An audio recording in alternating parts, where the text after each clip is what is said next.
Welcome to Emerging Franchise Brands, the podcast that introduces you to the visionary founders of America's fastest growing franchise opportunities.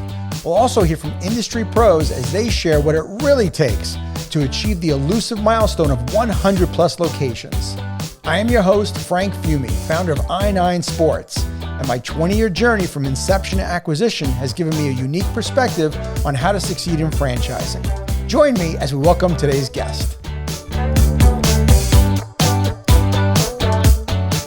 Hello, everyone, and welcome to the Emerging Franchise Brands podcast. On today's show, I have the CEO of Blushington, Natasha Cornstein. Natasha, how are you today? I'm so happy to be here, Frank. Thank you for the invitation. Thanks, Natasha. Great to have you on the show.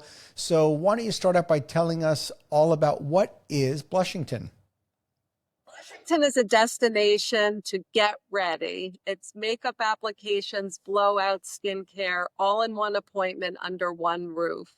And if you want to really understand Blushington at its core, it's all about making our customers feel beautiful and confident and saving them a lot of time. Awesome. All right. Well, I understand that you're the CEO of the company. You're not the founder. And I'd love to hear how you stumbled on this opportunity.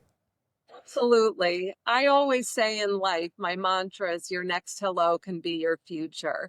I believe that anyone you talk to, anyone you meet, as you build those relationships and have those experiences, you never know where it will take you. So I had the amazing good fortune in 2014 to stumble into Blushington. Blushington was co-founded by Steffi Cohn and Nikki Marin in 2011. So we've been a corporate entity for over a decade. The business is impeccably run. Our systems are exceptional, and it's really exciting to now have transitioned to the franchise world. But I stumbled in, had my makeup done, and the next day was raving about my Blushington experience. And the young woman across the table from me said, I do their PR. And I said, I have to meet them. This Blushington should be everywhere in the country. She introduced us, and the rest is history. Wow. Now, what were you doing, though, before this?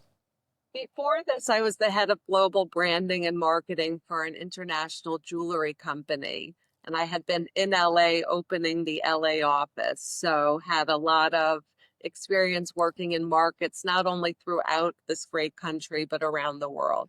That's incredible. I don't know if you're familiar with the book, The E-Myth by Michael Gerber. It's a fascinating book, and he talks about people having an entrepreneurial seizure. It's that moment in time where nothing else matters. Like, you need to own a business. It's the only thing you could think about. And it sounds like you had this entrepreneurial seizure in 2014. Like, that was it. Was this your first business that you were going to own? This was my first business that I was going to own. I grew up amongst entrepreneurs. I married an entrepreneur. I think it's in my heart. It's in my mindset. And so, yes, this was always going to happen. Wow. What did your husband say? What did your family say when you said, I'm going to leave what I'm doing? I'm going to run this company because of one experience that you just fell in love with? They were very supportive and also very protective, as great families are. Mm-hmm. And I am working with the most incredible partners and family, the Marin family.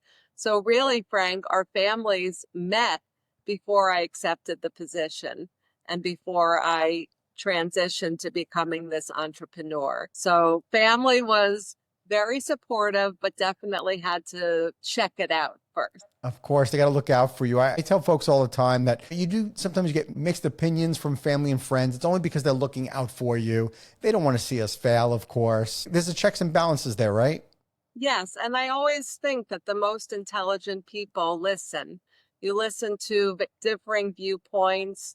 And then at the end of the day, if you're sitting in the decision-making chair, which is if you're making the decisions about your life, you can collect that advice, synthesize it, and then ultimately own the decision that you make. Absolutely. And at the same time, I would love for the audience to hear this. That is this. If there are founders out there that have this idea, or aspiring founders that want to own a business or maybe even acquire a business like you did, and they're not always given the positive feedback, it's sometimes because that family member or friend can't visualize it for themselves. Yes. And in your case, you came from an entrepreneurial family, entrepreneurial husband, so they were able to visualize it, but we don't always get that same treatment. Absolutely. And again, for anyone that's listening, I strongly encourage everyone, whether it's family, friends, colleagues, to have your own brain trust. People that you can seek advice from, people that have more experience in different areas. But at the end of the day, you make the decision. Yeah, yeah, that's great advice. Okay, so you come into the company, is it in 2014 then? Met in 2014, and in January of 2015, I joined the company. And the first thing we did was to bring Blushington to New York City. The company was founded by Steffi and Nikki in Los Angeles. We were in Dallas, Texas, and brought the brand to New York City. And so where do you reside? You've always resided in New York? I'm a Midwestern girl, Frank, and I graduated from college in the Midwest, won a fellowship to New York City, fell in love, and never left. So I've raised my family. We live in Manhattan. I have one son and a husband that thinks it's the only place in the world to live. So yes, I am a New Yorker now, but Midwestern roots. Nice. I'm the exact opposite. Started in New York, went to Florida. That's where all New Yorkers go eventually, right? Absolutely. It's the migration, Frank. Of course. And we're going to talk about your franchising experience in a little bit here. Boca Raton is going to be your first franchise location, as I understand. And that is certainly the transition from New York to Florida for a lot of New Yorkers. Absolutely. I can't wait to talk more about our very first franchise opening in Boca Raton this fall. This fall, it's going to be exciting. Before we get there, Natasha, tell me, what was life like when you first took over Blushington? Because it is different. Most of the people who I talk to are the founders, and they go through the highs and lows of just running a business with their own vision. Here, you took something over. So how do you overcome a challenge where you're kind of walking into a company that's in existence? And what was life like? I think life actually, it was a very seamless transition because it really wasn't me taking over. It was me joining the team and taking that leadership seat. But I would say in a leadership style like mine, it's a very horizontal organization. So our co-founders are my partners and I'm their partner. So coming into the organization, I had the privilege of walking into an organization that had a tremendous brand, a great concept. And together it was, how do we move this business forward? How do we create a faster path to break even and profitability? How do we grow services that make sense for the business, that make sense for our customers? So I would say I had all of the, the wins and the heartaches right alongside my founders. And there's been a lot of evolution and certainly the pivot during COVID from corporate location to franchisor. So while I have the title CEO, anyone that's working with an entrepreneurial company and particularly as an emerging franchisor, whether you're CEO, founder, general manager, we're all in this together. And it's definitely not a linear journey as an entrepreneur. Absolutely. That's beautiful. Without even knowing your founders, I do know that they evidently loved the company enough that they were willing to get out of their own way to bring somebody on and share their vision with you, because there's a lot of founders out there that they believe it's my company, it's got to be run my way, and there's friction. But to bring in somebody from the outside and to be able to embrace that and allow you to do what needs to do to run the company, that's where the magic really is. I couldn't agree more. And I think that is the magic of Blushington. It's the mindset, it's the collaborative spirit, it's the mutual respect. And that's amongst our leadership team. That's with our team of artists that are on the floor, our managers, and our customers. And so this is deeply embedded in the DNA of Blushington. And as we meet with candidates, really every single day, we're speaking to candidates and potential franchisees. We're really focused on finding franchisees that share our values, that we're excited to talk to on the phone every day. We're excited to grow and build together because there are ups and downs, as you know, in any business. But if you have a lot of fun and you bring a solutions-oriented mindset, the sky's the limit. Yeah. And that's our mindset at Blushington. We want to bring on like-minded franchise partners and have a lot of fun together. Sweet. Well, how far along were you running the business until the word franchising came up? The word franchising had been in the background, but it was really the pandemic that really brought us to think seriously about franchising. And it was a moment in time where we took a pause as a business.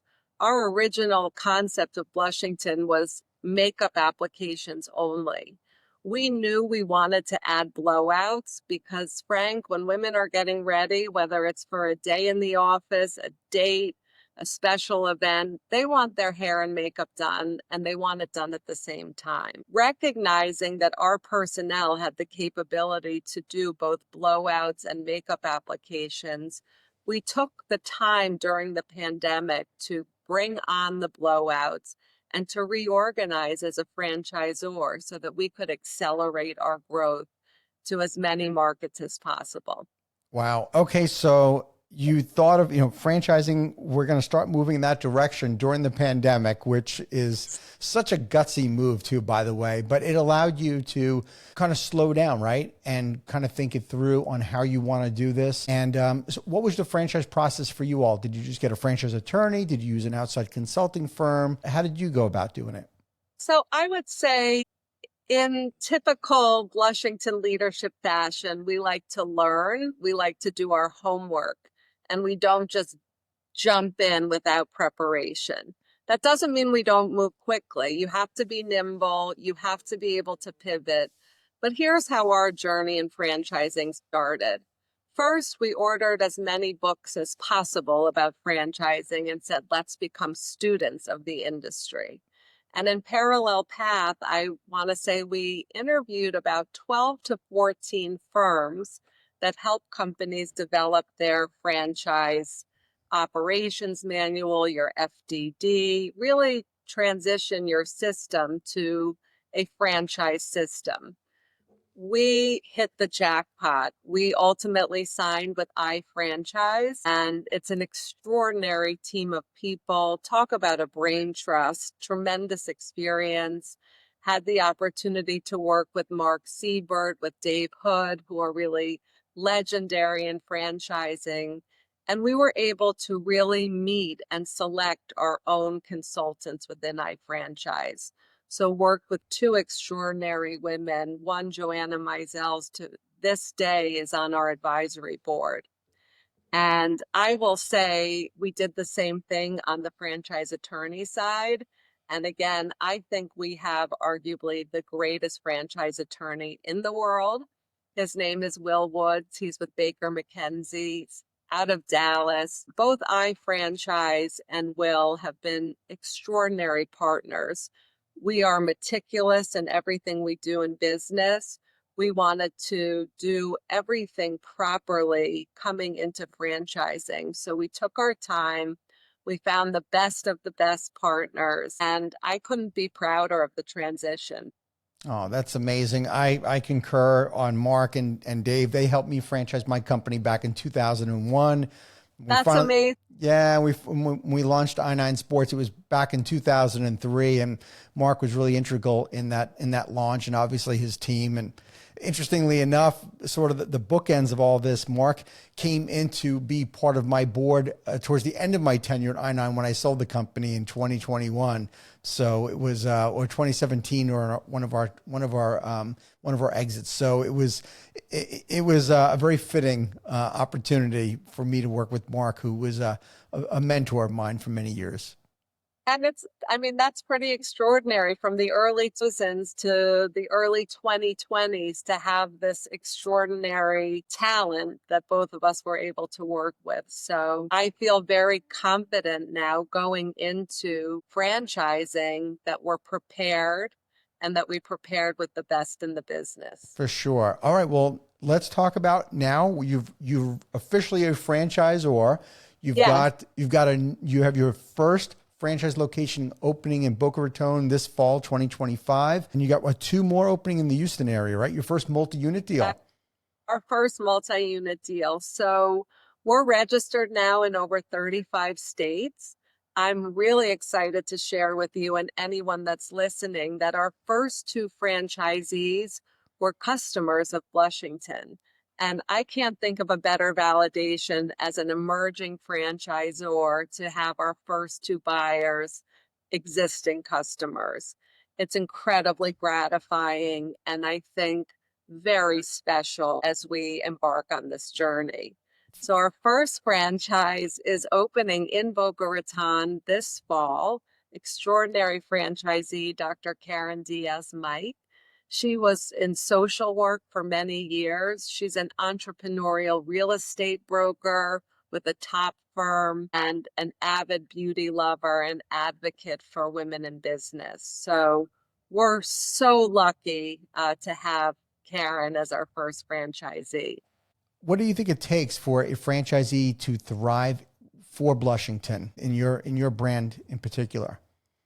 So, as we look at candidates, we're really looking for candidates that are entrepreneurial, that have that balance of entrepreneurial spirit, but also want to work and collaborate within a team, and that recognize the beauty of the Blushington brand and will adhere to the rigor and the excellence of Blushington services. Being in the service business it takes rigor to deliver excellence day in and day out. So we're looking for candidates that share our passion for excellence. We're looking for candidates that share our core values of inclusivity. For someone to own a Blushington, they have to be fully committed to being a destination for customers of all ages, all skin tones, and all hair textures. And that's something that I think really sets us apart, particularly on the blowout side. Most blowout concepts out there, and there are many brands that I admire, they focus on really straight hair like mine. When you look at where this country is going, we have to understand that most of this country over time will have curly, kinky, or coily hair. And it is imperative for us as a business. And I know I've gone a little bit astray here from talking about our candidates, but it's that important that we find candidates that will be committed to creating an environment, to upholding our training, which is focused on this skill set to have customers of all ages, skin tones, and hair textures receive outstanding service at Blushington. That's smart. What about your the marketing strategy for expansion then? I know you're approved in 35 states and you're going to be obviously in Florida and Texas. Are you looking for the best possible candidate and regardless of what market, or are you really focused on specific markets that you want to enter? I love that question, and it's a great balance. Of course, we're looking for the best candidates possible, and we've registered in states where we believe that franchisees will be successful. There are certain states that we've identified where we will not be opening. We don't think it's the right fit for our concept, and we only want to set up Blushington franchisees for success. If you were to say, hey, what's our geographical focus? I would say it's the Sunshine Smile states. Very focused on Texas, on Florida. Particular cities include Nashville, Atlanta, Phoenix, Denver, Las Vegas. The Blushington concept is really so adaptable. It's for, again, customers of all ages. We have a very multi-generational clientele. But for the business owner out there that's interested in Blushington, we've really done a deep dive and research to make sure that if you're going to open, we have the right household income, we have the right density of population, we have the disposable income that's being spent on beauty services, and that you'll have great artists that were really the heartbeat of the Blushington experience. So we've done a lot of work already in identifying the ideal markets for a Blushington location. And for the ideal franchisees, or for those that have inquired, Natasha, you're feeling like the folks that are inquiring that you're talking to, was it that they were looking for a business, or did they fall in love with Blushington and now they have to have a Blushington, or a combination of both? It's a combination, but I will say so far, it's really been candidates that absolutely love the brand. Now, our first two franchisees were customers of the brand, but I am deep into conversations with other candidates that are just admirers of the brand. They love what we stand for. They love what the brand looks and feels like. They love the idea of being in the business every day, of making their customers feel beautiful and confident. I mean, our sort of catch-all phrase at Blushington is confidence looks great on you. And that we're like doctors that only get to deliver good news. So I think that people are very attracted to the space. I also think, to the candidates that I'm speaking with that didn't know and love the brand yet, but are looking for a business that they're interested in for the long term. I think with technology, just the explosiveness of AI, which we are huge fans of, by the way, and just the amount of businesses that will be replaced by technology. I think one of the beauties as candidates out there exploring opportunities is that Blushington is here to stay. Getting your blowout done, getting your makeup done. This is a person to person service. And when you look historically at the beauty industry, Frank, it is a historically recession resistant industry. So you put that together, that's a pretty formidable combination. Historically recession resistant. And I always say we won't be on AI or taken away by Amazon. So at Blushington, not only are we recession resistant, but I don't see Blushington being replaced by technology. Right. So for somebody that's making the investment in a Blushington franchise, I think you are entering not only an industry, but a concept that's here to stay. And a concept that makes people feel good. I can't think of anything more rewarding than that. I have to tell you, some days I sit at the front desk and it is the biggest joy for me to see our customers, they're walking in, maybe stressed out from their day or something's happening in their life. They're frazzled. They're, you know, just not feeling their best. And by the time they get to the front desk, they're standing up a little straighter, like I should be now. And they've got a big smile on their face. So, yes, it is a very special business to be in. And for franchisees to be the members of their community that get to be delivering happiness, delivering kindness to their community is a fantastic seat to be in as a Blushington franchise owner. Sure. Okay, Natasha, this sounds like an incredible concept, and I absolutely get it. I'm thinking, if I was a potential franchisee, how and where am I going to find stylists, and how am I going to ensure that they're going to live up to the standard of Blushington, to making sure that I can deliver that Blushington experience? Such a great question, and I'm really happy you asked me that. I think, again, understanding how to be excellent means that you put time and thought not only into your recruitment process, which is the building block for excellence with your artists, it's also the training. And so we look again at markets where you have outstanding talent pools. We've been doing this for over a decade, Frank, so we understand best practices for finding the best artists. So in addition to creating relationships with cosmetology schools, we also have a network because of our huge social media presence. We already have artists in every market in the country that know and love the brand. We know how to recruit, we know how to interview, what to look for. And I'm a little biased, but I would say our training is second to none in the industry. And not only do we focus on artistry, which is, of course, the customers want to leave, and it's a reflection on Blushington looking their absolute best. But our training also focuses on what we call power listening.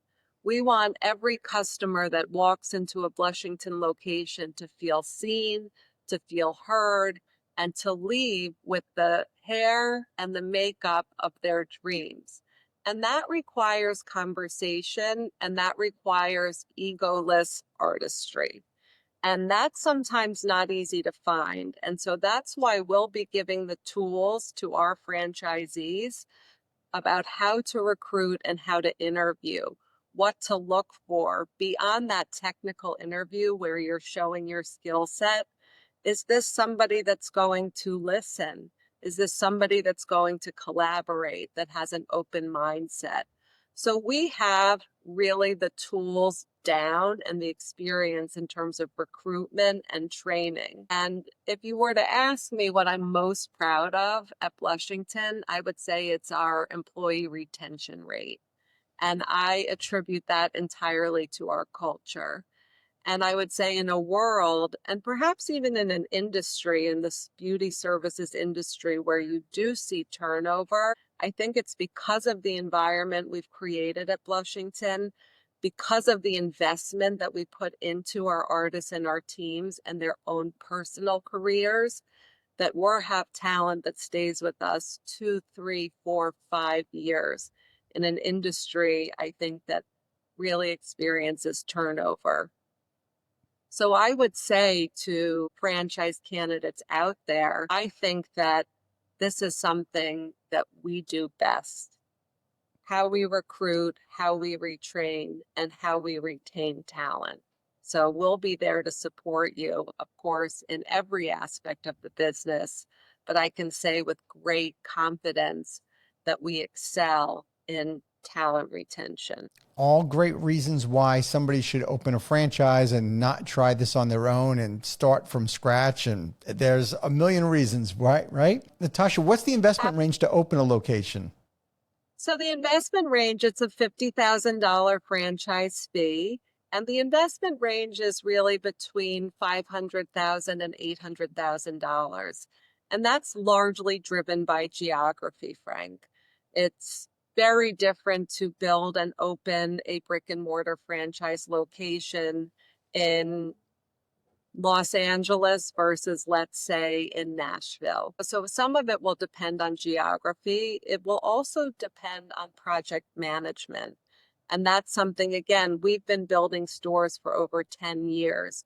We have value engineered this build out to be as efficient as possible, both in terms of financial investment and the amount of time it takes to get open. So the way that we can keep those costs closer to the low than the high range is by really partnering together on an efficient build out and opening process. And what is the average footprint size of a location?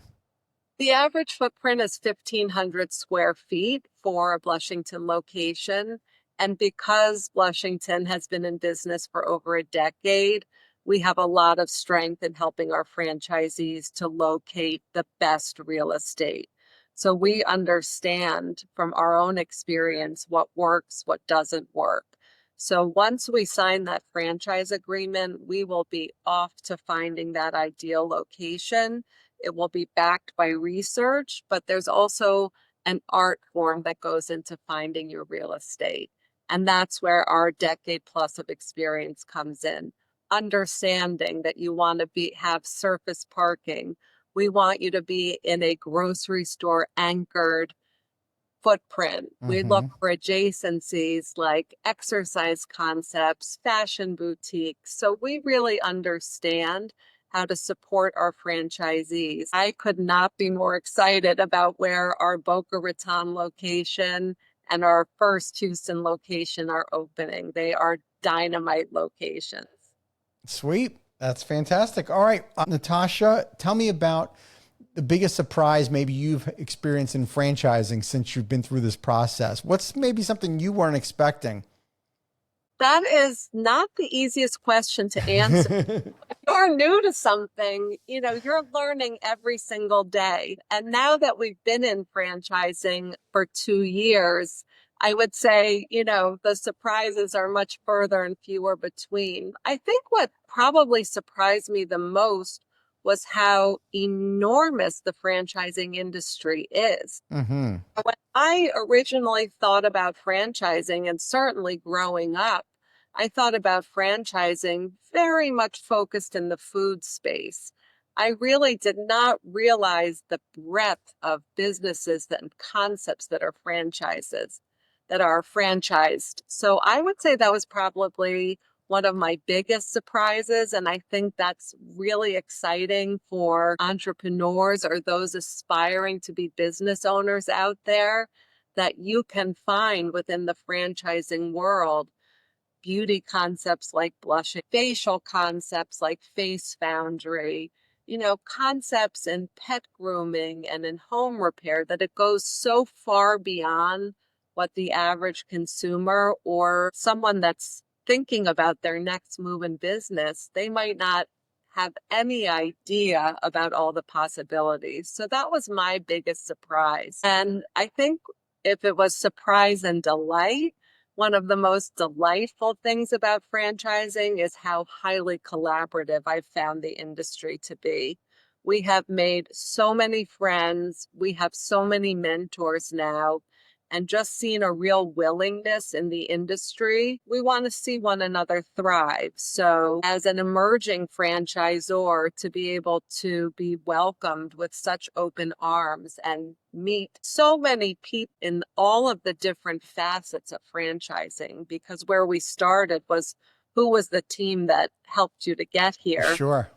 It takes a really strong team with a lot of subject matter experts in franchising. So that was my biggest surprise and my greatest delight, are the people that we've met and partnered with. Wow. I agree. I mean, there's like 4,000 brands out there. And at the same time, it's a really small industry. Like everybody knows everybody, which is odd. And as you said, and I talk about this on all the podcasts, about how collaborative and generous people are, even direct competitors. And it's just a very special industry. I think that's the part that I didn't expect going into it. That's been, that was a beautiful surprise.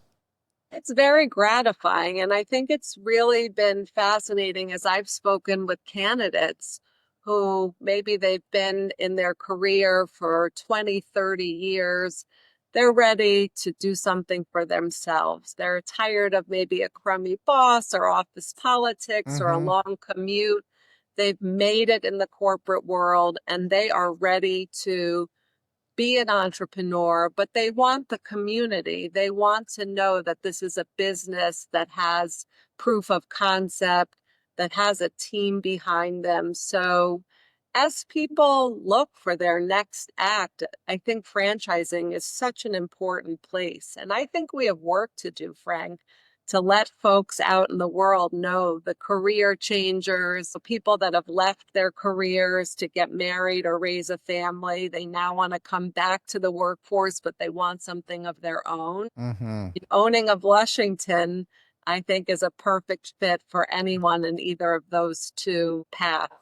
I think you're right, Natasha. All right, where are we taking this brand over the next 5 to 10 years? What are your aspirations? We're taking Blushington all over this country. We are going to bring on tremendous franchise owners to join our leadership team. We're going to open 150 locations over the next 5 years. That's our goal. We're going to grow right, though, Frank. I'm not being rushed by anybody. Smart. It is crucial to us. This is our baby. Steffi, Nikki, and I have, put our blood, sweat, and tears into building this brand for over a decade. And we want to widen our circle and put it in the hands of franchise owners that share our values and excellence. So we're speaking to some amazing candidates. I look forward to speaking to more and more. And again, we see ourselves in 5 years with over 150 locations sold and close to that many, open. And really having Blushington become a household name. That's where I see us. Sweet. Well, I usually ask people, why is now a great time for somebody to be part of your brand? But I think it's self-explanatory. You are right on the cusp. You're at the starting line.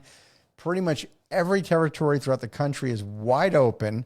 This is the time, right? Because once it's gone, it's gone. That's right. The time is now. And if I could add, Frank, I think that we are an incredible choice for multi-business, multi-unit owners that are in the beauty space. Blushington is a tremendous adjacency.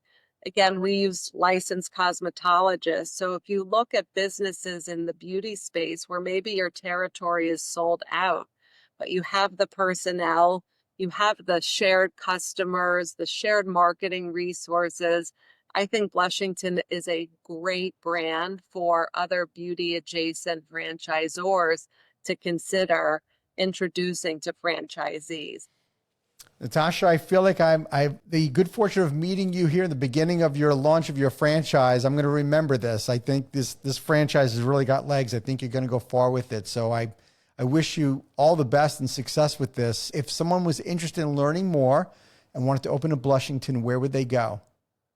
They would go to our Instagram at Blushington and send us a direct message. They would go to our website to learn more about franchising. They can fill out a form there. And when they schedule that first phone call, Frank, they'll be speaking with me. It's that important to us at this stage as an early franchisor that we speak with our candidates and really get to know one another. So I can't thank you enough for having me as a star in the franchising industry, an icon. It was a real privilege for me to be able to represent our team in Blushington and to have this opportunity to speak with you. So thank you so much. Well, thank you. I got one last question for you, Natasha. And thank you so much for the kind words. I appreciate it. I always finish every podcast with the franchise tip jar. Like you said, the franchise community is so generous. So I'd love for you to answer this question. If your future franchisees, if they could hear one message from you today, what would you want to tell them? What would you want them to know on who they're partnering with? I want them to know that we have a kind team. I think that kindness is so crucial to business. Kindness, innovation, collaboration. I would want our franchisees to know that we'll be there for the highest of highs. We'll be there when things don't go as planned or if the chips are down. We will always rally around you and know that when you're joining Blushington, you're really joining a family and a community that will be there in good times and in bad times. And we're going to share in a lot of successes together. But if you fall, we'll be there to catch you and build you right back up. Natasha, I love it. I think you're awesome. I love your brand. I feel like I'm on the cusp of, this is a household brand name that's going to be well known in years to come. So thank you so much for being on the show today. Thank you so much for having me. Thank you for tuning into the Emerging Franchise Brands podcast. For additional insights, guest applications, and to stay connected, visit us at efbpodcast.com. The Emerging Franchise Brands podcast is for entertainment purposes only, and the views expressed do not necessarily represent those of Emerging Franchise Brands, its host Frank Fiume, or Emerging Franchise Group, LLC. Any discussed franchise or investment opportunity requires thorough investigation, obtaining proper disclosure documents, and expert consultation before making any investment decisions. The podcast and its host do not offer professional advice or endorsements, and they hold no responsibility for actions, representations, accuracy, or consequential damages related to the podcast content.